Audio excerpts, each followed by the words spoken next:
이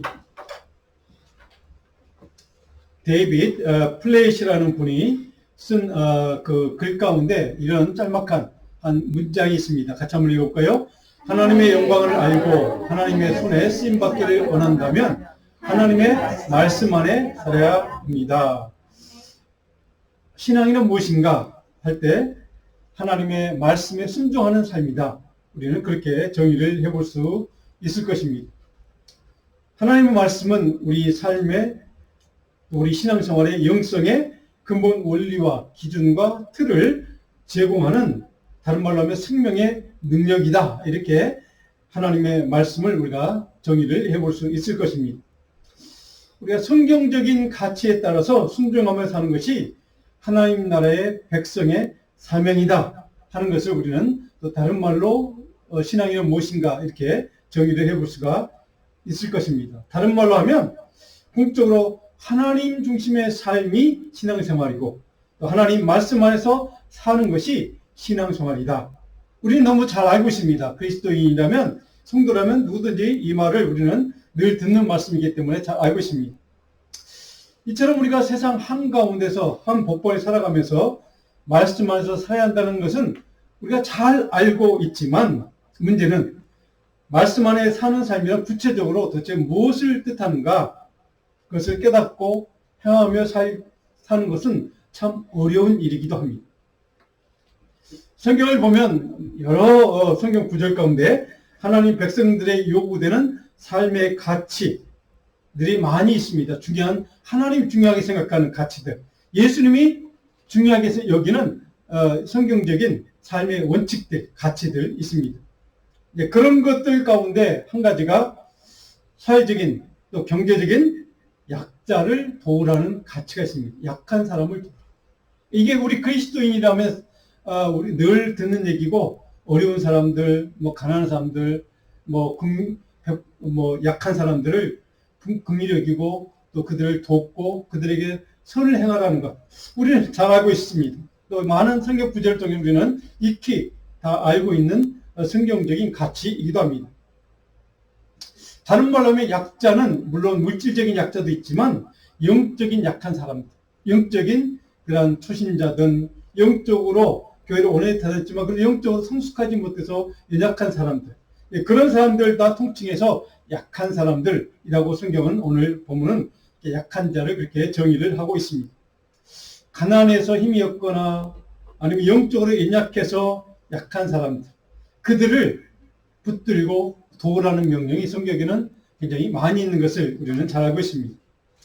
그래서 하나님 말씀 안에 산다는 것은 구체적으로 무엇인가? 우리가 구체적으로 하나님 말씀 안에 살 수 있는 그런 많은 삶의 지경들 가운데 한 가지를 바로 그 연약한 사람들, 약한 사람들을 돕는, 붙들어주는, 그들을 위해서 사랑으로 섬기는 그런 삶을 하나님은 여러 군데서, 성경 여러 곳에서 우리에게 제시해 주고 있다는 사실입니다. 이런 약한 사람들을 위해 헌신하라는 명령, 바로 그 명령에 순종할 수 있는 구체적인 사역지, 지경이 바로 약한 사람들의 삶의 현장을 보고 그것을 위해서, 그런 사람들을 위해서 우리가 붙들어주고 섬기고 사랑으로 돌보는 것, 바로 이런 현장을 구체적으로 하나님이 우리에게 제시를 해주고 있다는 사실입니다. 많은 성경, 구약 성경에 보면 또 신약에도 있지만 어려운 이웃들을 도우라 하는 것을 우리는 잘 알고 있습니다. 신명기 15장 11절에 보면 모세가 이스라엘 백성들에게 죽기 전에 고별 설교하는 내용 가운데 한 구절입니다. 같이 읽어볼까요? 땅에는 언제든지 가난한 자가 그치지 아니하겠으므로 내가 내게 명령하여 이르노니 너는 반드시 내 형제 중 곤란한 자와 국배한 자에게 내 손을 펼치라. 물론 여기에 가난한 사람은 물질적으로 경제적으로 어렵고 힘든 사람들을 돌보고, 그리고 마지막에 보니까 내 손을 펴라, 내 손을 그들을 붙들어 주도록 해라, 이런 뜻입니다. 이런 명령을 모세도 이스라엘 백성들에게 고별선교에서 정확하게 선포를 명령을 해주고 있습니다. 자, 지금 세상에 수많은 영적인 유혹과 미혹과 도전과, 그래서 영적인 위기를 경험하는 그런 삶을 사는 사람들이 데살로니가 교회 성도라고 말씀을 드렸습니다. 이것은 오늘 우리에게도, 저와 여러분에게도 예외는 아닙니다. 우리의 삶의 현장에서 경험하는 수많은 치열한 영적인 싸움을 해나가면서 거룩한 하나님의 자녀로 살기 위해서 우리가 끝까지 놓치지 않고 지켜야 될 신앙의 가치, 성경적인 가치가 하나 있다면 어려운 이웃들을 돌보고 섬기라는 가치일 것입니다. 특별히 교회라는 우리 신앙 공동체 안에서 연약한 우리의 이웃을 믿음과 사랑으로 붙들어 주기 위해서, 그들을 사랑으로 섬기기 위해서 우리가 행해야 될 중요한 영적인 가치들은 어떻게 그들을 돕고 돌보고 섬길 수 있는가 하는 것을 오늘 바울사도는 오늘 본문 말씀을 통해 우리에게 몇 가지로 가르쳐주고 있습니다. 자, 첫 번째로 어떤 말씀인지 한번 보겠습니다. 우리 설교 노트를 보시면 첫 번째, 연약한 이웃을 붙들어주는 삶이란 무엇인가? 그리스도의 사랑으로 서로 화목하게 만드는 신앙의 가치를 행하는 것입니다. 신앙의 가치를, 어떤 가치를? 서로 화목하게 만드는 신앙 가치를 실천하는 삶이 바로 연약한 이웃을 붙들어주는 삶이라는 것입니다. 화목하게 하는 가치를 행하는 것. 자, 12절, 13절 본문을 다시 한번 볼까요? 형제들아, 우리가 너희에게 권하노니 너희 가운데서 수고하고 주 안에서 너희를 다스리며 권하는 자들을 너희가 알고 그들의 역사로 말미암아 사랑 안에서 가장 귀히 여기며 너희끼리 화목하라. 자, 여기에 이 사도 바울이 수고하고 주 안에서 너희를 다스리며 권하는 자들은 물론 교회 안에 영적인 리더들을 뜻할 것입니다. 교회 안에서 뭐 그의 장로든 뭐 사도든 아니면 뭐 당시의 집사들이든 교회 리더들을 뜻할 것입니다. 그런데 꼭 그런 뭐 직분자든 뭐 장로나 뭐 목회자들 나오면 목회자나 이런 사람들뿐만 아니라 모든 교회 평신도 리더들까지 포함해서 바로 여기서 다스리며 구원하는 자들은 바로 그 범주에 다 들어갑니다. 그러니까 평신도 리더들을 포함해서 여기에 구원하는 자들까지 다 포함해서 들어갈 수 있다는 것입니다. 자, 근데 13절 보니까 그들의 역사로, 여기 역사라는 말은 좀 번역을 좀 잘못한 번역입니다. 그들의 수고, 그들의 일, 그들의 그러니까 deed, 그들의 행동, 그러니까 그들의 삶의 행적, 그 사람들의 헌신의 삶으로, 신앙의 헌신, 수고, 땀으로 말미암아 사랑 안에서 귀히 여기며 그들의 역사로 말미암아 그들이 그렇게 수고하고 땀으로 교회를 세우기 위해서, 너희를 섬기기 위해서 일했던 것, 섬겼던 그들의 삶의 모습, 신앙의 모습을 사랑 안에서 가장 귀히 여기라 이렇게 됐습니다. 귀히 여기라. 그리고 그런 귀히 여기는 마음으로 너희끼리 서로 화목하라. 이렇게 사도 바울은 그 성도들에게 이렇게 명령을 하고 있습니다. 자, 가장 귀히 여기라. 이 가장이라는 단어가 왜 쓰였을까? 그냥 귀하게 여기라 이렇게 하면 좋을 텐데 가장 귀하게, 가장이란 말은 하이퍼, 후퍼, 그러니까 최상의 노력을 다해서 최상의 마음으로 최고의 마음을 바쳐서 그들을 바로 귀하게 여기라는 뜻입니다. 내 온 마음과 중심을 다해서 그 사람들의 수고와 헌신과 그들의 기도와 눈물과 사랑을 그렇게 귀중하게 여기라는 뜻입니다. 그만큼 중요한 가치가 있고 그들의 수고와 땀은 바로 그럴 만한 가치가 있기 때문에 그렇게 하라는 명령이기도 합니다. 귀히 여긴다는 말은 헤게오마이란 헬라의 동사입니다. 바로 이 말은 서로를 지도자처럼, 나를 이끌어주는 사람처럼 생각하고 인정하고 그렇게 평가해서 존중해 주라는 겁니다. 교회 안에 서로를 지도자를 포함한 평신도 리더를 포함한 모든 사람들을 서로를 대할 때 바로 신앙 공동체 교회 안의 삶의 그 행동의 가치 중에 하나입니다. 바로 서로를 그렇게 생각하고 인정하고 평가하고 존중해 주라는 것입니다. 뭐처럼요? 최고의 사람으로 최선을 다해서 그렇게 나를 이끌어주는 영적인 지도자, 나를 도와주는 서포터요, 나를 이끌어주는 권면자로 생각하고 서로를 그렇게 존중하고 인정하고 그렇게 평가해 주라는 것입니다. 저 사람을 통하여 내게 큰 영적인 영향을 주는 사람입니다. 저 사람은 내게 큰 영적인 리더가 되어주는 사람입니다. 나를 도와주고 나를 위해서 기도해주고 나를 위해서 헌신해주는 사람이라고 그렇게 인정하고 생각하고 평가해 주라는 뜻이기도 합니다.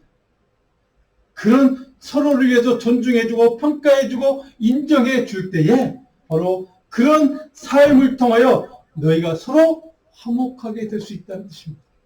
화목한다는 말은 굉장히 중요한 의미가 있습니다. 꼭 기억하십시오. 우리가 화목한다는 우리가 평안을 얘기할 때 에이레네라는 말 많이 들어보셨을 겁니다.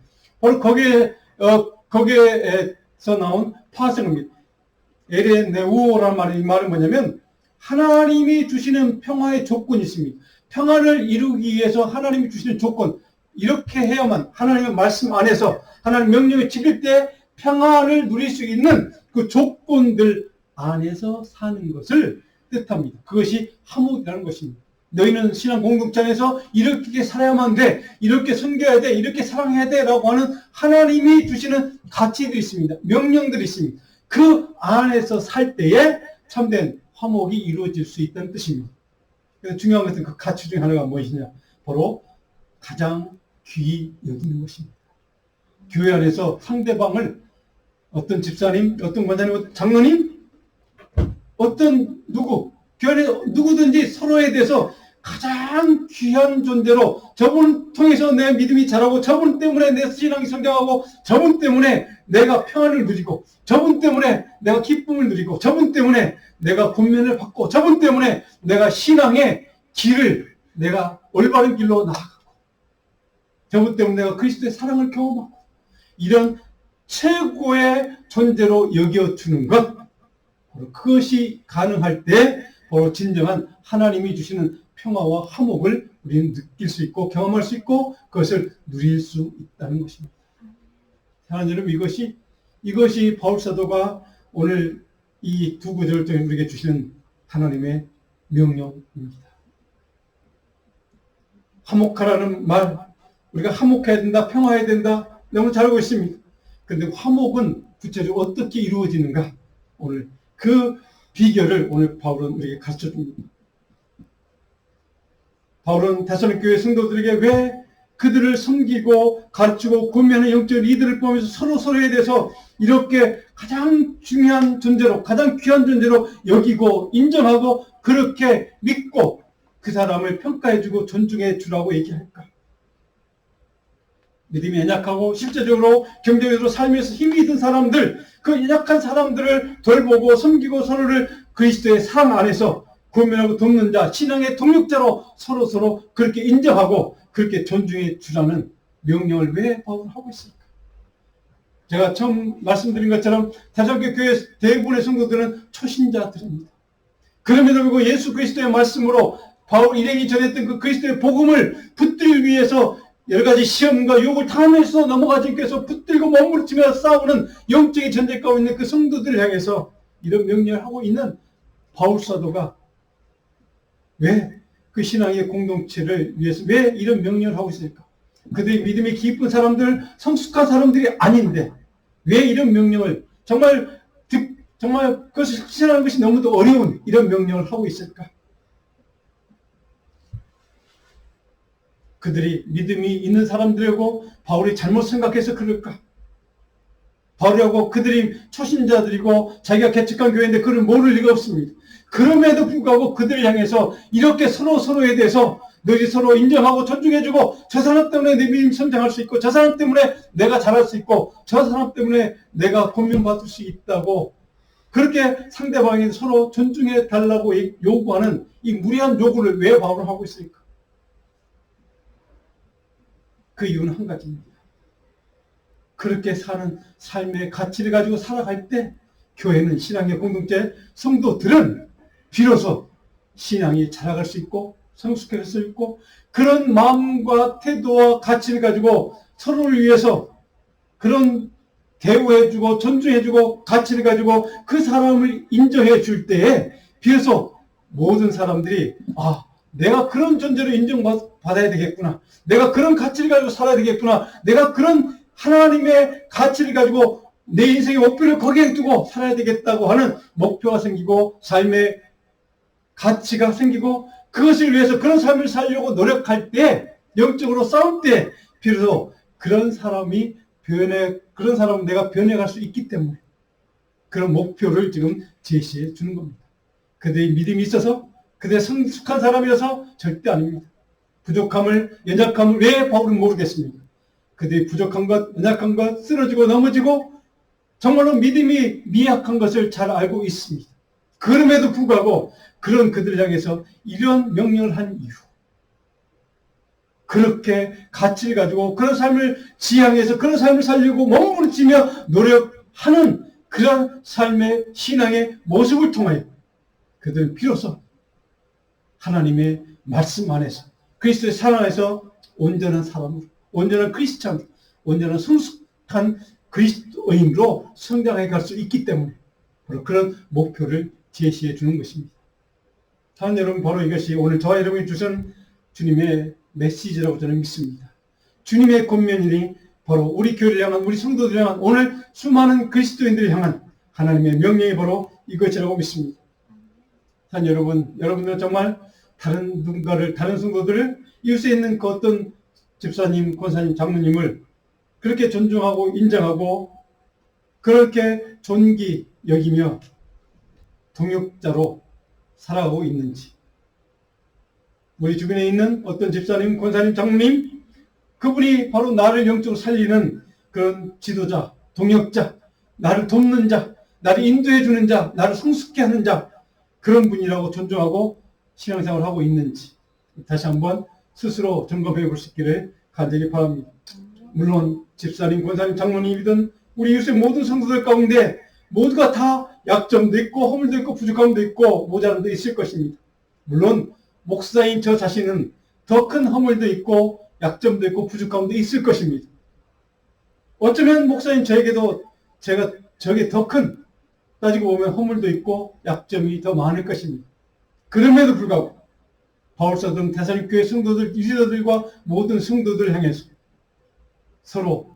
서로에게 저 사람 때문에 내가 믿음이 자라가고 저 사람 때문에 내가 주님의 말씀대로 살려고 노력할 수 있게 되고 내가 영적으로 성장해가고 성숙해가고 저 사람 때문에 내가 영적으로 많은 것을 배울 수 있고 저 사람 때문에 내가 영적으로 더 몸부림치며 주님을 향해서 나아갈 수 있도록 나를 도와주는, 성숙케 하는 그런 동역자라는 마음으로 그렇게 살아가기를 바라는 그런 바울의 마음과 주님의 마음이 바로 여기에서 저는 느껴졌습니다.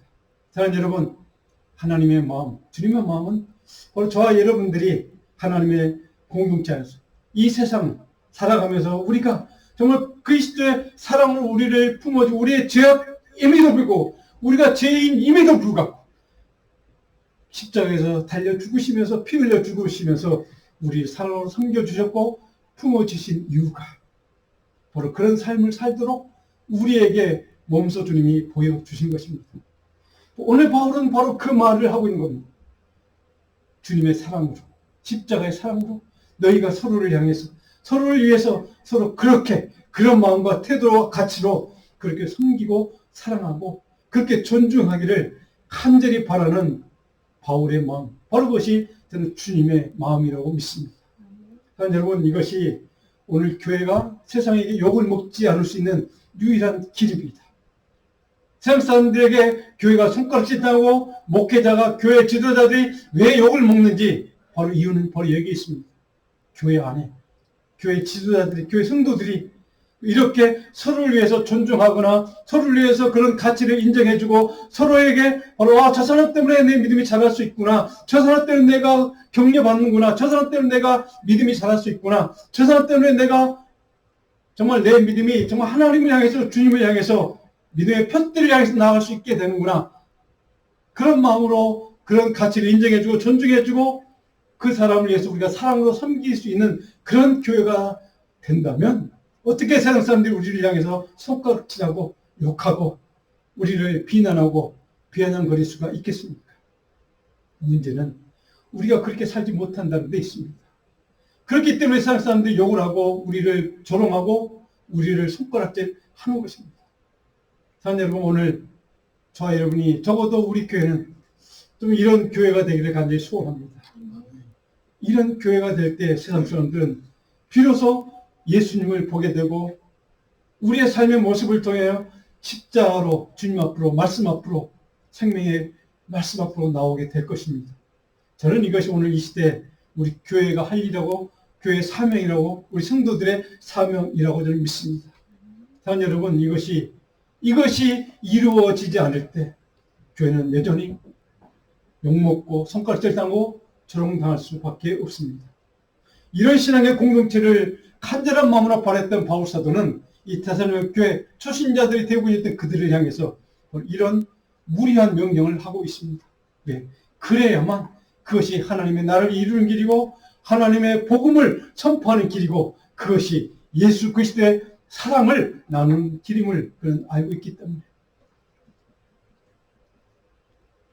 사랑하는 여러분, 오늘 저와 여러분들의 삶 가운데, 우리 신앙생활 가운데 이런 바울의 권면대로 우리가 살 수 있다면 우리 자녀들이 그것을 보고 우리 자녀들이 그런 삶을 살게 될 때 이 세상은 조금씩 바뀌는, 변화가 되는 그리스도의 복음으로 우리가 그 세상을 향해 영향을 주는 그런 능력 있는 종들이 될 것입니다. 능력 있는 교회가 될 것입니다. 그것이 오늘 우리가 할 소명, 이 시대에 우리가 꼭 이루어야 될 그런 가치라고 저는 믿습니다. 저와 여러분들이 그런 삶의 가치를 가지고 이렇게 조금이라도, 좀 한 걸음이라도 그렇게 살아보는 저와 여러분, 우리의 삶이 되기를 주님으로 축복하고 축원합니다. 두 번째로, 영적 지도자들이 먼저 인내의 믿음으로 성도들의 상황에 가장 적합한 선한 행동을 추구하는 삶이 필요하다는 것입니다. 성도들의 상황, 우리 모든 사람들이 다르잖아요. 삶의 상황이 다르고, 그들의 형편이 다르고, 생각이 다르고, 그들의 삶의 어떤 여러 가지 모습들이 다 다릅니다. 그 상황에 가장 적합한 선한 행동을 추구하고 따르는 삶을 사는 것이 바로 우리 이웃을 붙들어주는 삶을 사는 것입니다. 14절, 15절 같이 한번 볼까요? 구체적인 선한 행동 지침들이 바울 사도가 가르쳐주는 지침들이 기록되어 있습니다. 14절 먼저 읽어봅니다. 또 형제들아, 너희를 권면하노니 게으른 자들을 권계하며 마음이 약한 자들을 격려하고 힘이 없는 자들을 붙들어주며 모든 사람에게 오래 참으라. 도대체 우리 연약한 사람들, 약한 사람들을 섬기고 사랑하고 그들을 붙들어주는 그 구체적인 삶의 모습은 무엇인가? 오늘 14절에 보니까 첫 번째, 게으른 자들을 권계하며 있습니다. 이게 게으른다는 말은 번역을 참 잘못한 번역입니다. 이 히브리 헬라 원어에 보면 게으른다는 의미가 전혀 아닙니다. 이 말의 단어는 무질서하다는 뜻입니다. 그러니까 disorder라는 뜻입니다. 그러니까 unruly, 그러니까 통제되지 않는 사람 뜻합니다. 그러니까 질서 안에 있지 않은 사람, 질서를 벗어난 사람 뜻합니다. 그래서 그런 사람을 권계한다, 그런 사람. 다른 우리 세 번 읽어보니까 이 단어를 무질서하게 사는 사람 이렇게 번역해요. 무질서, 이게 더 정확한 번역입니다. 그러니까 질서를 벗어난 사람, 하나님의 명령과 말씀의 틀에서 벗어난 사람, 뭘 뜻합니다. 그런 사람을 뭐라고 권계하라. 권계라는 말이 한자로 써서 좀 어려운데 바로 경고하라는 뜻입니다. 워닝하는, 경고하는 뜻입니다. 그러니까 하나님이 명하신 질서와 지경과 사명의 자리를 벗어나 통제되지 않는 삶을 사는 사람, 자기의 소명과 섬김을 행하지 못하는 사람, 믿음으로 살라는 하나님의 집중과 명령에 순종하기를 거부하는 사람, 그런 사람을 향해서 경고하라. 그리스도 사랑 안에서 경고하라는 뜻입니다. 경고하기는 하되, 권면하되 그리스도의 사랑으로 하라는 뜻입니다. 바로 이것이 첫 번째 명령입니다. 그들에게 경고함으로 자기의 사명의 자리로 다시 깨닫고 돌아오도록 돕기 위해서 경고하라는 뜻이기도 합니다. 책망하라는 뜻이 아닙니다. 내 자리로, 내 삶의 자리, 믿음의 자리, 하나님이 주신 사명의 자리로 돌아오라는 권면의 말씀을 하라는 뜻입니다. 이것이 구체적으로 연약한 사람들을 붙들어주는 방법을 제시해주고 있습니다. 두 번째로, 마음이 약한 자들을 격려하라고 되어 있습니다. 마음이 약한 자, 이 마음이 약한다는 말은 번역을 좀 이렇게 해서 좀 애매한데, 마음이 약한 자들은 뭐냐면 자기가 그리스도인으로서 영적인 정체성이, 자존감이 약한 사람, 그러니까 내가 성도라는, 크리스찬이라는 사실을 정확하게 드러내지 못하고 자신 없는 사람을 뜻합니다. 그래서 마음이 약한 자들, 그들 뭐하라고요? 격려하라고 되십니다. 너는 그리스도이냐? 너는 그리스도께 십자가의 보혈의 피로 값주고 사신 사람이야. 그런 가치가 있는 존재야. 너는 그만 귀중한 존재야. 소중한 존재야. 복을 하나님의 복을 받아야 될 존재라고 하는, 하나님의 약속의 자녀라고 하는 그 영적인 정체성을 가르쳐주고 격려해 주라는 뜻입니다. 그리고 힘이 없는 자들을 오늘 설교 제목처럼 붙들어 주라. 힘이 없는 자들은 물론 여기에 경제적으로 물질적으로 약한 사람이기도 하지만 여기 힘이 없다는 말은 helpless, 연약한 사람, 영적으로 약한 사람, 영적으로 연약한 사람, 이런 사람을 뜻합니다. 그래서 누군가의 도움이 필요한 사람, 약해서 필요한 자원이 부족하고 모자란 사람, 그래서 육신이 아프기도 하고 힘이 없고 그래서 살 소망이 없고 절망하고 있는 사람, 이런 사람을 통칭해서 힘이 없는 자들 이렇게 표현합니다. 그들을 뭐라고 되어 있습니까? 붙들어주라. 붙들어준다는 말은 강하게 흔들림 없이 강력하게 중심을 붙잡아 주는 걸 뜻합니다. 홀드 한다는 겁니다. 펌리 흔들리지 않도록 강하게 붙잡아 주는 이것이 바로 여기에 붙들어 주라는 단어가 뜻하는 의미입니다. 연약한 사람, 정말 시험에 든 사람, 또 영적으로 연약해서 쓰러지려고 하는 사람, 넘어진 사람, 절망한 사람, 그런 사람들을 올바로 믿음 안에 서도록 그리스도의 사랑을 부어주고 그 사람을 온전히 강하게 강력하게 붙잡아주는 믿음의 삶을 사는 사람, 이것이 바로 교회 안에서 신앙 공동에서 서로 섬기는 것이고 서로 사랑하는 것이고 서로 이것이 화목해하는 비결이라는 것입니다. 바로 이것이 바로 바울 사도가 몇 가지 구체적인 바로 이런 방법을 제시하고 있습니다. 그 다음에 마지막 14절에 모든 사람이 뭐라고 됐습니까? 인내하라. 인내하라. 오랫동안 그 인내한다는 말은 오랫동안 고통과 아픔을 당하지만 누군가 때문에 어떤 일 때문에 어떤 사건 때문에 오랫동안 내가 아픔을 당하고 슬픔을 당하고 고통을 당하고 그래서 그것 때문에 내가 너무나 마음이 아프지만 그럼에도 불구하고 그것을 다 참아내고 인내하고 결코 분노하지 말라는 의미가 여기 인내한다는 뜻입니다. 분노하지 말라는 겁니다. 화내지 말라는 겁니다. 15절을 같이 한번 볼까요? 15절 삼가 누가 누구에게든지 악으로 악을 갚지 말게 하고 서로 대하든지 모든 사람을 대하든지 항상 선을 따르라. 항상 선한 길을 따르라 이렇게 됐습니다. 이런 삶의 모습이야말로 하나님의 말씀에 순종하는 믿음을 지키는 것이라고 바울 사도는 오늘 데살로니가 교회 성도들에게 저 여러분에게 이렇게 가르쳐주고 있습니다. 자, 바로 이런 삶을 이미 오래전에 바울이 오래전에 모세라는 인물, 우리가 잘 아는 모세가 이스라엘 백성들이 주는 마지막 고별 설교에서 바로 강조하고 있는 말씀이기도 합니다. 우리 구약성경 311면 신명기 31장입니다. 10절로 13절까지 한번 같이 읽어보겠습니다. 구약성경 311페이지 신명기 31장 10절로 13절입니다. 우리 10절부터 13절까지 천천히 같이 한번 읽어봅니다. 구약 311면 신명기 31장 10절로 13절까지 같이 읽습니다. 모세가 그들에게 명령하여 이르기를 내 7년 끝에 곧 면전에 초막에 온 이스라엘이 내 하나님 여호와 그가 택하신 곳에 모일 때 이 율법을 낭독하여 온 이스라엘에게 듣게 할 테니 곧 백성의 남녀와 어린이와 내 성읍 안에 거류하는 타국인을 모으고 그들에게 듣고 배우고 내 하나님 여호와를 경외하며 이 율법의 모든 말씀을 지켜 행하게 하고 또 너희가 요단을 건너가서 차지할 땅에 거주할 동안에 이 말씀을 알지 못하는 그들의 자녀에게 듣고 내 하나님 여호와 경외하기를 배우게 할지니라. 자, 모세가 그들을 향해서 마지막 고별 설교 가운데 강조했던 것이 계속해서 강조하고 또 강조했던 내용이 바로 이것입니다. 하나님의 말씀을 보고 듣고 배우게 해서 내 하나님 여호와를 경외하며 율법의 모든 말씀을 지켜 행하도록 하라는 것입니다. 내 하나님 여호와를 경외하는 법을 배우게 하라는 것입니다. 이것이 말씀 안에 거하는 삶이라는 뜻입니다. 사랑하는 여러분, 모세도 이렇게 강조하고 있습니다. 바울서도 동일한 말씀을 오늘 데살로니가 교회 성도들에게 주는 이 편지를 통해서 저와 여러분에게 강조하고 있습니다.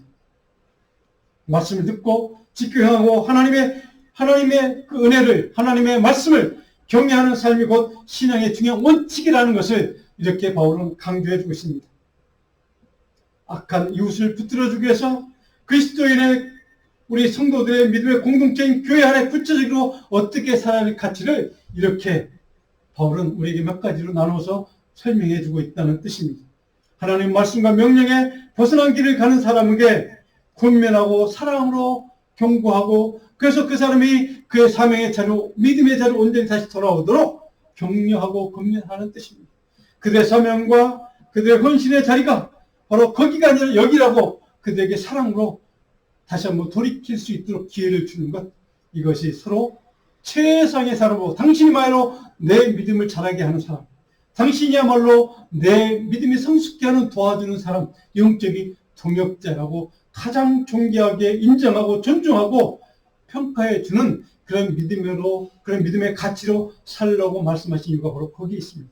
네, 우리 모두 다 연약하고 부족하고 흠이 많고, 그 연약해서 쓰러지고 넘어지고 죄를 짓는 존재이기 때문에 너희가 서로 그렇게 서로를 인정하고 존중하고 가치를 평가해주고 그렇게 믿음으로 기도하고 사랑으로 섬기면 내 믿음이 자라게 될 것이고, 우리의 약한 부분들이 점점점 강한 믿음으로 강해져서 결코 다시 넘어지지 않고 쓰러지지 않는 믿음의 강한 용사가 될 수 있다고 바울이 믿었기 때문에 이런 명령을 우리에게 주고 있는 것입니다. 사랑하는 여러분, 우리가 신앙생활 하다 보면 누군가를 위해서 내가 열심히 사랑으로 섬기고 돕고 그렇게 많은 시간과 물질과 에너지를 바쳐서 그 사람을 같이 붙들어 주려고 노력하는데, 때로는 우리가 그 사람 때문에 많은 어려움을 당하고 고통을 당하고 아픔을 당하고 또 그 사람 때문에 많은 힘든 일을 경험할 때도 있습니다. 오랫동안 그 사람 때문에 많은 아픔의 시간을 경험해야 될 때도 있습니다. 그 오늘 바울서는 그럼에도 불구하고 인내하며 참아내고 끝까지 포기하지 않고 그 사람을 위해서, 서로를 위해서, 서로에게 분노하지 말고 인내함으로 사랑과 긍휼의 마음으로 끝까지 참아주라고 우리에게 말씀하고 있습니다. 그것이 끝까지 선한 삶을 살기 위해 싸우고 애쓰는 성도의 삶이라고 말씀하고 있습니다. 사랑하는 여러분 모두 저를 보면서 이 말씀이, 오늘 이 바울이 명령하는 이 말씀을 통해 선한 삶을 살고자 끝까지 애쓰는, 영적으로 싸우는 시시한 믿음의 삶을 자 여러분이 살아낼 수 있기를 주님으로 축원하고 축복합니다. 세 번째로, 연약한 이웃을 붙들어주는 삶이란 구체적으로 무엇인가? 하나님의 뜻에 따라 온전히 거룩한 삶을 사는 것입니다. 오늘 16절부터 23절까지 잘하는 말씀, 16절부터 18절까지 이 말씀은 제가 그냥 넘어갑니다. 여러분 잘 아시는 말씀. 이 18절에 보니까 후반절에 이것이 그리스도 예수 안에서 너희를 향한 하나님의 뜻이라고 말씀합니다. 그런데 계속해서 하나님의 뜻은 또 무엇이냐? 22절. 그건 어떤 모양이라도 버리라. 이것이 하나님의 뜻이라는 겁니다. 우리 23절 같이 읽습니다. 평강의 하나님이 친히 너희를 온전히 거룩하게 하시고 또 너희의 온 영과 혼과 몸이 우리 예수 그리스도께서 강림하실 때 흠없게 보존되기를 원한다. 이것이 하나님의 뜻이라고 얘기합니다. 흠없이 보존되기 원하노라. 보존된다는 말은 지속적으로 그런 삶을 유지하도록 하라는 뜻입니다. 흠없는 삶을 지속적으로 살아내라는 뜻이기도 합니다. 온전히 거룩한 삶을 지키고 보존하는 삶이란 바로 하나님이 우리를 향한 뜻이기도 하고, 바로 거룩한 삶을 계속해서 유지하고 지키고 보존하는 삶이 바로 우리 성도의 삶이라는 뜻이기도 합니다. 자, 이런 삶을 사는 것이 우리의 소명이요, 우리 성도들의 기대하고 영적인 가치라고 오늘 바울은 정확하게 선포하고 있습니다. 자, 짤막한 영상을 하나 보려고 합니다. 대만의 그 국민 배우라고 합니다. 저는 모르겠는데 이천주라고 하는 배우의 간증입니다. 한번 보겠습니다.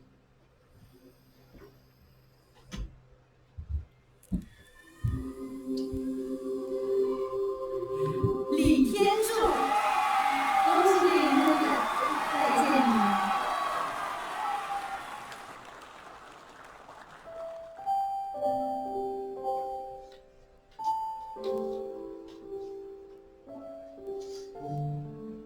대만은 지금도 기독교 박해 국가입니다. 그거는 여러분 그걸 알고서 이분의 간증을 들으면 좀 이해가 될 것입니다.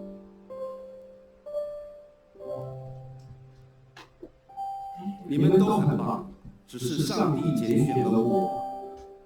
我想一定有他的用意，可能让我上来说说话吧。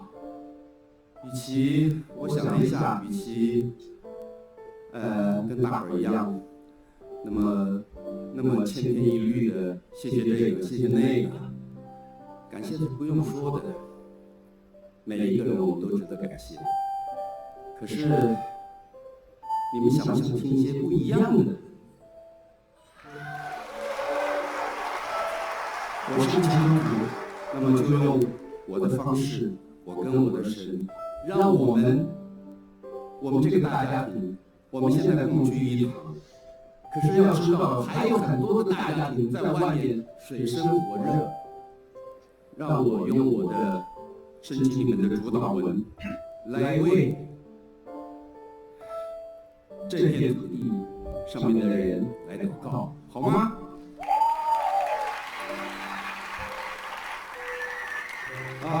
我们在天上住，愿人都尊你的名为圣，愿你的国降临，愿你的旨意行在地上，如同行在天上。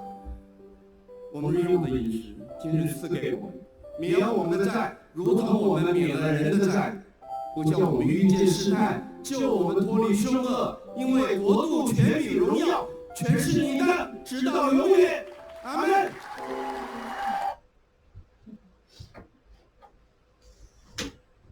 자, 대만에 가장 인정받고 있는 인기 최고의 탑 배우라고 합니다. 근데 기독교를 박해하는 나라이기도 자기가 크리스찬이라고 우리 한국에 보면 각 방송사에 사는 그 뭐 연말에 시상식 뭐 배우자들 시상식에서 최고의 상을 받은 저 자리입니다. 그 자리에서 자기가 기독교인 크리스찬이라고 고백하고 최고의 배우로서 정부에서 받을 압박도 있을 것입니다. 핍박도 있을 것입니다. 그래서 그의 배우의 인생이 끝날 수도 있습니다. 그럼에도 불구하고 저 자리에서 나는 크리스찬입니다.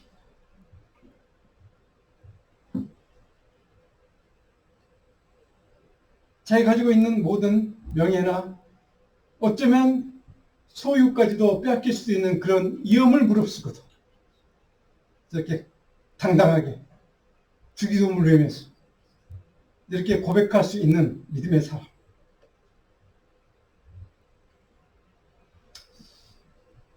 저 사람의 믿음의 간증을 통해서 많은 대만의 크리스찬들이 분명히 배웠을 것입니다. 깨달았을 것입니다. 아, 나는 그리스도인이야. 나는 하나님의 사람이야. 내가 정부에서 크리스찬이라는 이유 때문에 핍박받고 어려움당하고 몰래 신앙생활을 하고 있지만 저 사람의 간증을 보고 자신감을 얻고 믿음의 격려를 받고 믿음에 약한 사람들이 얼마나 힘을 얻었겠습니까? 저는 제 배우가 누군지 모릅니다. 그런데 이 영상을 통해 저 배우의 삶을 이해하게 됐습니다.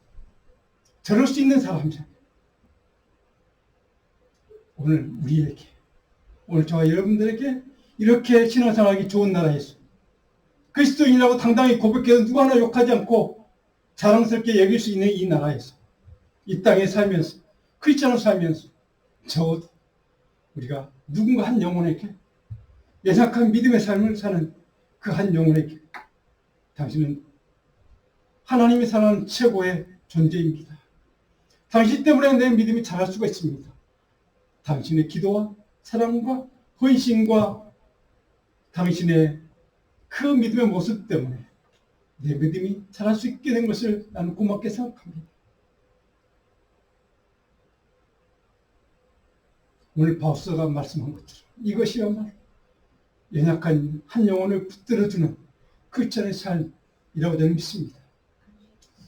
이런 믿음의 삶, 크리스찬의 삶, 저 여러분 이런 믿음의 성도가 우리 자녀들이 이런 믿음의 연약한 사람들을 붙들어주고 세워줄 수 있는 그런 복된 믿음의 자녀가 될 수 있기를 주님으로 축복합니다. 기도하겠습니다. 하나님,